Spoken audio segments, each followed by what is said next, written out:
Hey everyone and welcome back to another video. In this video, I'm going to show you how to change your default credit card on Etsy. Now this video is going to be particularly useful for individuals. Let's say that you want to go ahead and change your preferred default credit card when paying for items on Etsy. How do you actually go ahead about doing so? Now this video is going to be short, sweet, and simple, guys. There's not going to be a lot of steps involved. Now in order to do this, what you're first going to do is log on to Etsy. Then click on your profile icon on the upper right hand corner. From here, click on Account Settings. Then on this page here, click on Credit Cards. So as you can see, I have two BloodArt credit card informations right over here.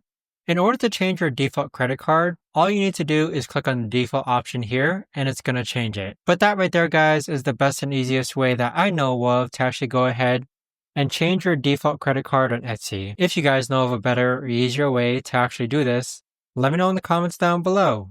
I would love to know. Thanks so much for watching, everyone, and I'll see you guys all in the next video.